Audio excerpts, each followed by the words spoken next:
Thank you for joining me on Renew Your Faith with Sherry. I'm Sherry Stevens.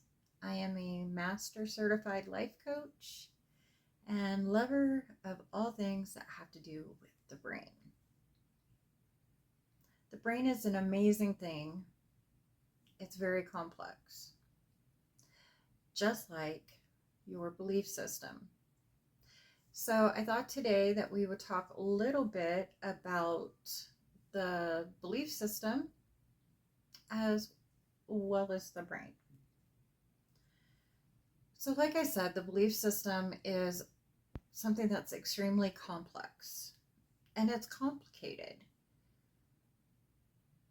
Our belief system, I know that most people will jump to religious beliefs when they think of a belief system. But it's more than just whether or not you believe in God. It's also about those other things that you believe. So, for example, I believe that I'm fat. Have you ever thought that? Or believe it? Or maybe you say, I believe that the sky is blue. Okay, that would be a true belief because the sky is blue, but it's not always blue. Or maybe you believe that cats are better than dogs, or dogs better than cats. I know that these are very simple examples, but it just shows you all that goes into a belief system. But before I get too much further into the belief system and how things are created in our mind that we begin to believe, the brain is one of the most amazing supercomputers ever designed. The amount of data that we can hold in our brain is amazing. It's outstanding. And to think that we only use approximately 10 to 12% of our brain. But our brain is a little like a homeowner on an episode of Hoarders. It holds on to everything. And sometimes you can have 3, 4, 5 copies of the same thing, just filed in different places. To demonstrate what I'm talking about, I'm going to tell you a little story. When I was in junior high or middle school, depending on where you're from, I had a wonderful group of friends. And there was this guy who was part of our friend group. He had been dating one of the other girl friends. And I considered him a good friend to me. And this went on for the 2 years that I was in junior high. Well, when I left junior high, went into summer break, I still considered all of these people good friends. I didn't realize that things had changed in just a couple of months. When I went back to school, this boy, we will call him Chad. That's a good 80s name.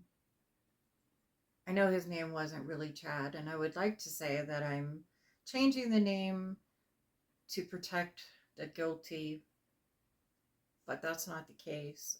I really don't remember what his name is, and this particular memory doesn't hold a lot of weight for me anymore. So I digress. Let me get back to my story. Chad, over the summer, had made it on the football team. So when high school started, I remember a day where I was walking by and I said hi to Chad. All of the guys that were around him, because he was hanging out with all of the sportos, started snickering. And I was like, okay. But I kept walking on my merry way, still smiling. And because I don't look down on my feet very often, I didn't realize that I was about to walk into a very large puddle. Because in Southern California, we had a lot of rain. Also, being the 80s, we wore these plastic shoes that were cool and all the rage. Well, plastic shoes and puddles don't mix. So I'm guessing that you know what happens next. Yes. I fell down in the puddle. All of the guys started erupting in laughter, thinking that it's funny. I had hurt my hip, my leg. I had hurt my pride. I was embarrassed. But as I pushed myself up, I looked back at the guys just in time to hear Chad say, "Look at the beached whale in the pond."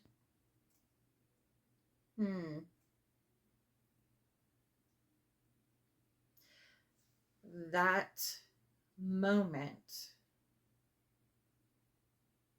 was devastating.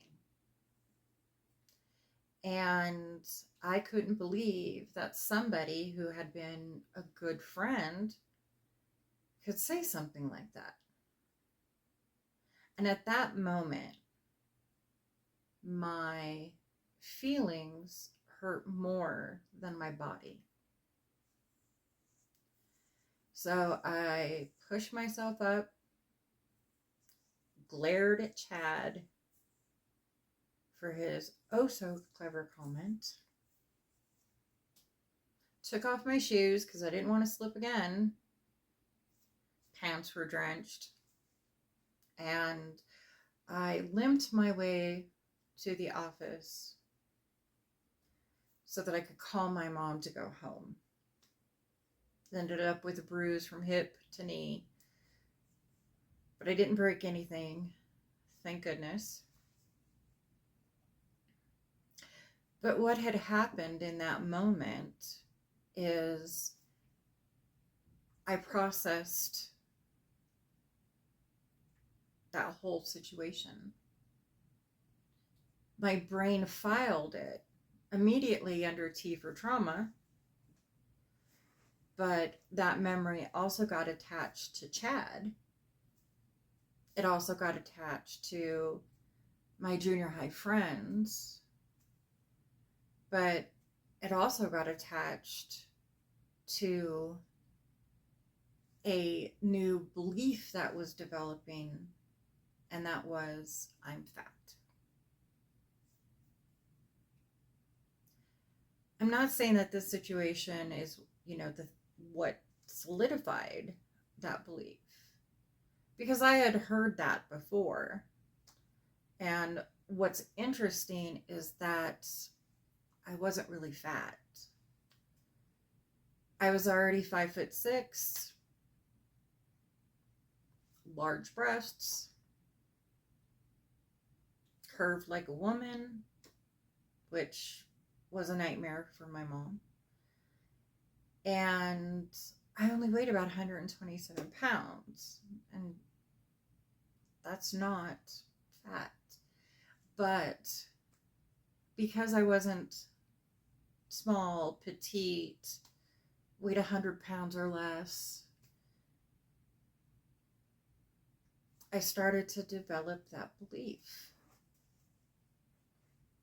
And with that belief, I started believing that I couldn't get the good looking guys or the great guys. By the time I was a sophomore in high school, and further data and supporting documents were starting to get filed, I truly believed that. And I believed that I just needed to shoot for the average guys, below average guys, the fixer-uppers.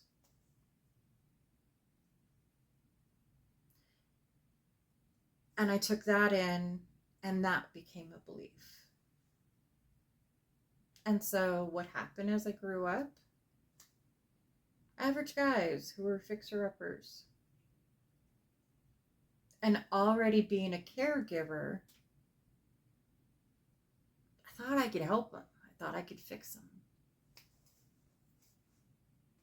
And what ended up happening is I started losing myself.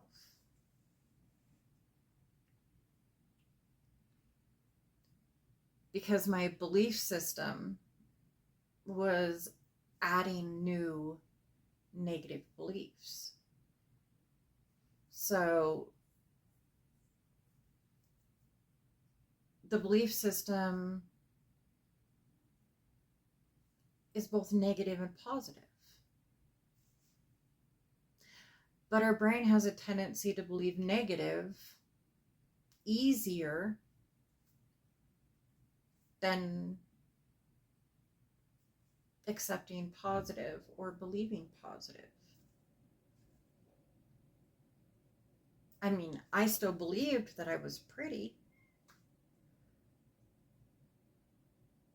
but not as pretty as my friends. They were the pretty ones. I was average. They were better than me. I was the throwaway. And that was a hard thing to kind of deal with, especially as an adolescent and growing into myself. Somehow I retained some confidence, but by the time that I started having real romantic relationships, that confidence started waning. So that's an example of how a belief can develop.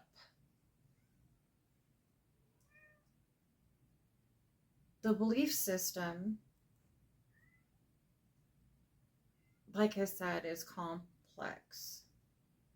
And our belief system begins with our parents. And our parents are probably the largest contributors to the belief system.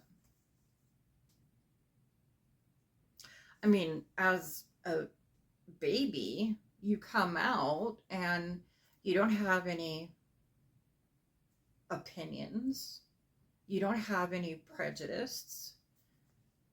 You don't understand how people are different. All you understand as a toddler up to 5 is you show love to people who show love to you. So if our parents have certain opinions, prejudices, then we start adopting those as kids too. But more than that,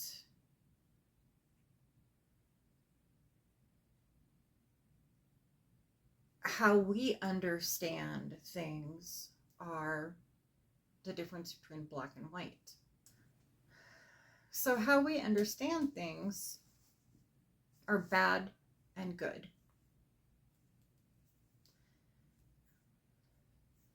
We're a good kid, we're a bad kid. This is good food, this is bad food. That person is good, or that person is bad. This is how we've learned to gauge things. Our parents can put into our minds that we're good kids or we're bad kids. And this starts getting reinforced when we go into school, when our only gauges are good, bad. Well, my dad says, or my mom says. We're adopting their beliefs from whatever belief system they have. And now we're being influenced, not just from our parents, but teachers and other kids.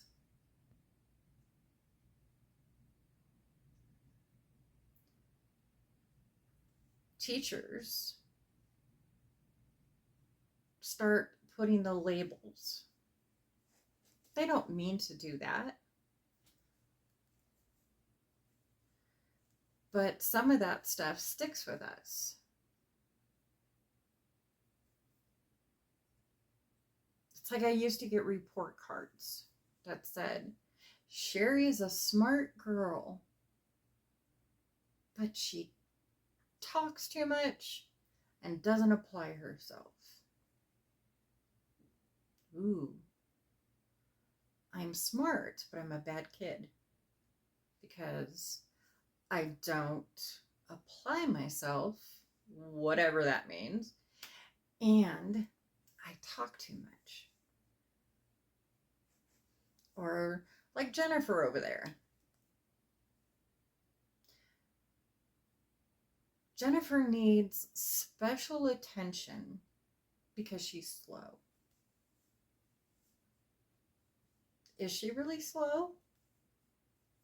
Maybe she needs glasses and can't see the board, so she's having to ask extra questions. Or maybe she's dyslexic and just needs to see a professional for that particular, learning disability. Doesn't mean that Jennifer's stupid. No. But those things continue on. The next teacher. Oh, I see Sherry doesn't apply herself and she talks all the time. Need to watch out for you. Uh-oh, I need to be watched out for. I must not be a good kid, because good kids don't have to be watched. Oh, Jennifer, and we have to spend more time with Jennifer. So Jennifer grows up thinking she's stupid. A belief starts to develop. And kids are awful to one another. We would like to believe that they're not, but they really are. Or at least when I grew up, they were pretty awful to each other. You have a tendency to, all through school, unless something magic happens,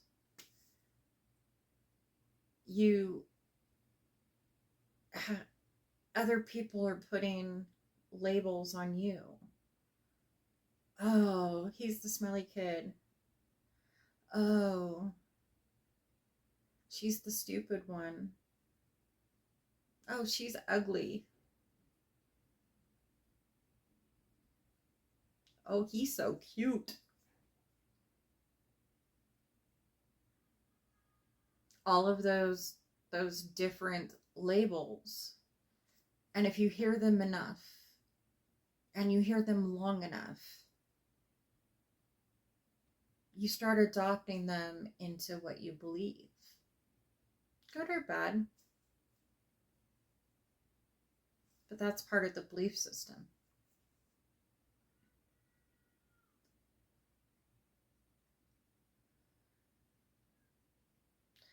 And then let's get to religion.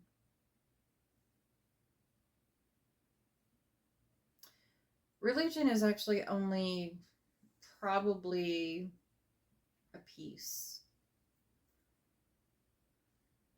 Maybe not as big as some other influences, but religion can have a real impact on the belief system.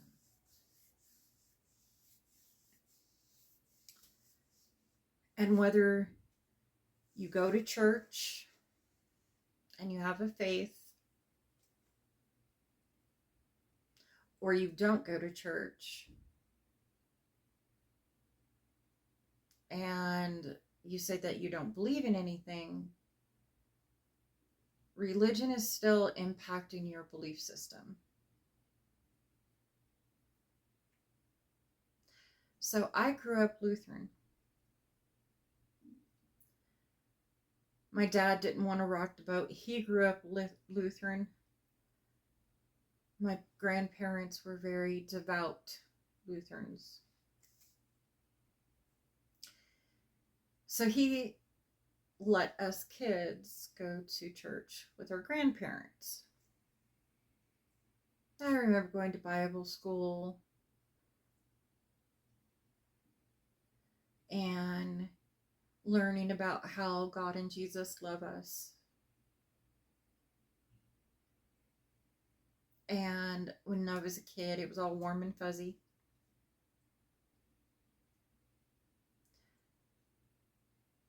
But if you don't believe in anything, it's still being input into your mind that certain religions are scary, they're stupid, they're crazy, they're evil, they're occult. Whether or not any of that's true. But that's the perception, more than likely, of your parents at that point when you're a kid.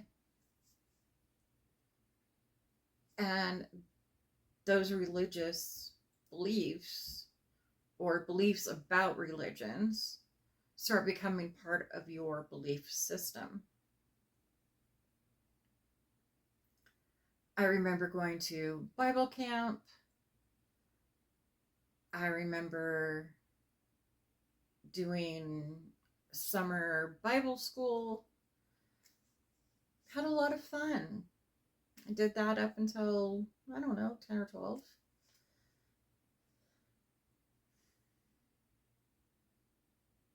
And I had a pretty healthy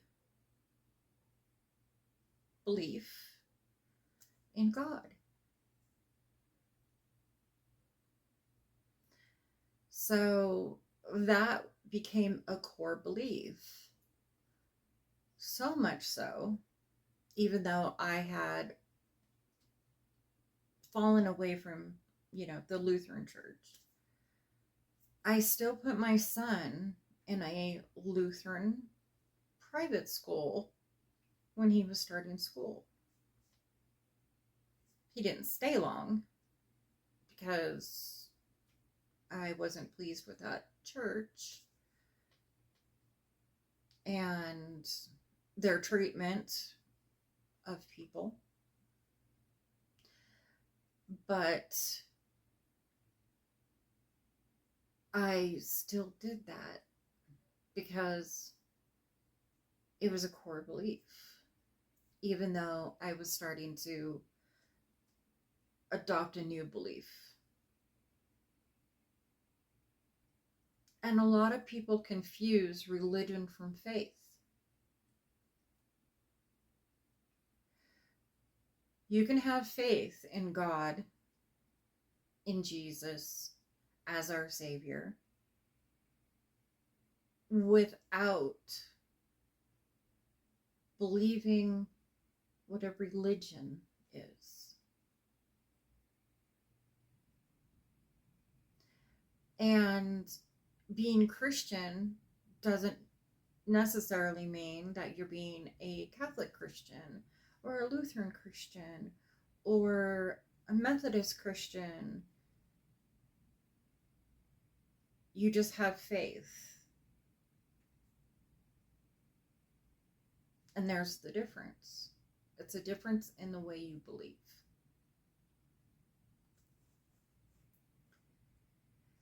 As we grow and we get into relationships, those take and make significant beliefs. You've already had all this stuff that's stacking up. So you already believe that, so like in my instance, I believed that I needed to pick the ones who needed caregiving and I could fix them. That didn't work out well for me.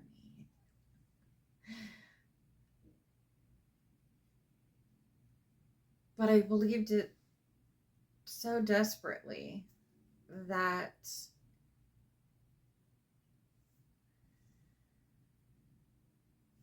I totally lost myself. I didn't know who I was anymore.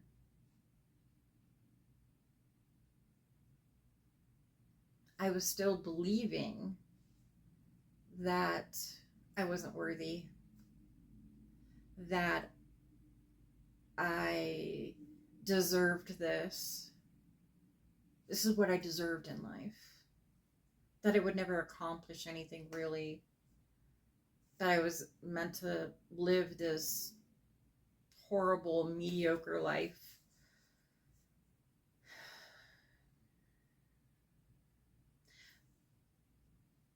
All those people who have told you that you're not worthy or made you feel like you are not worthy are wrong.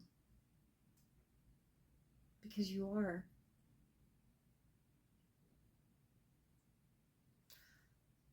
All that time that you believed that you couldn't accomplish your goals, that you couldn't reach for the stars, that you couldn't get that kind of job, or that you couldn't get through college.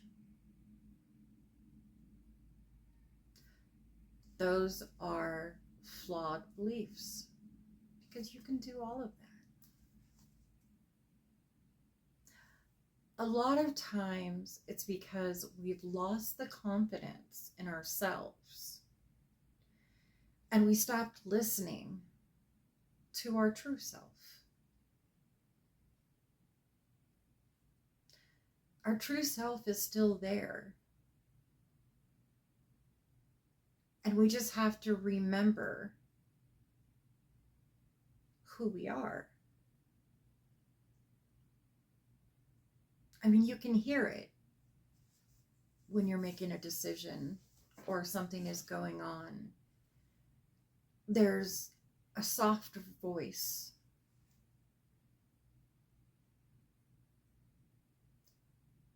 All of the other voices, the loud voices, you deserve this.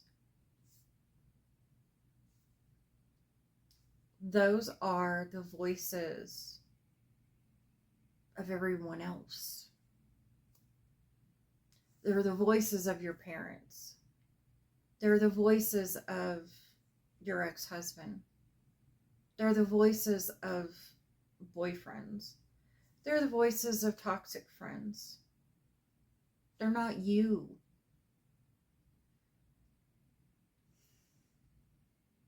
We have to tap back into who we are. Listen to that small voice.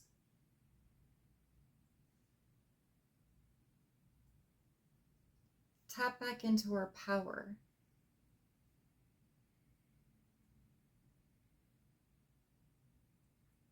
Re-examine our belief system.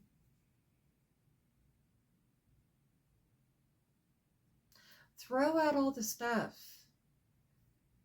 that isn't working for you. All of the flawed beliefs.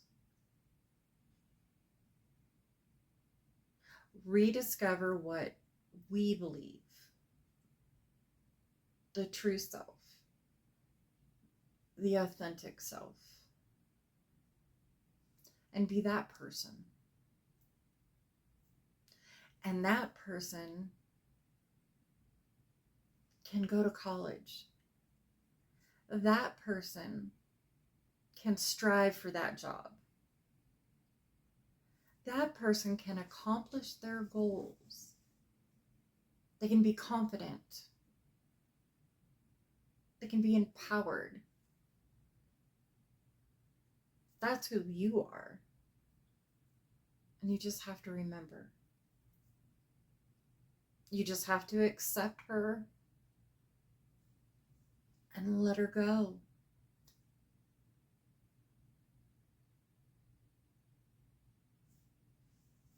You can accomplish anything that you want to accomplish.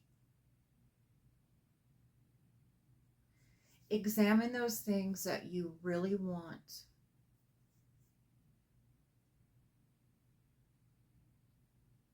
And go for it. Live that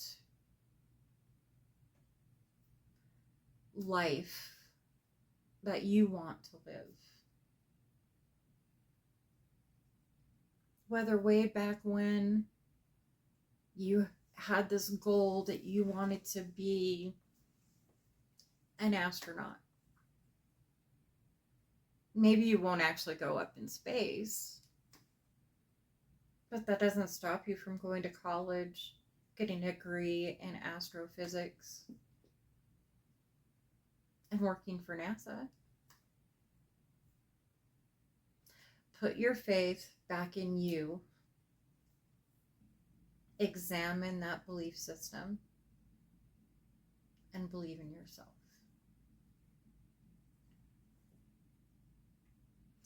Thank you for joining me today.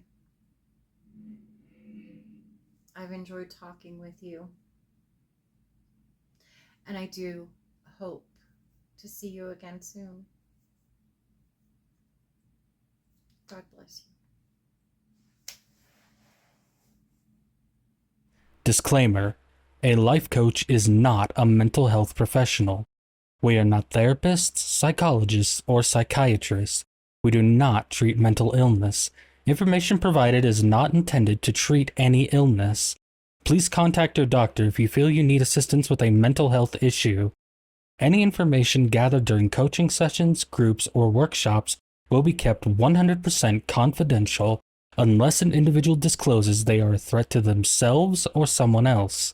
For full rules, disclosures, privacy policy, and national resources for mental health, please visit www.ryflc.com/disclosures.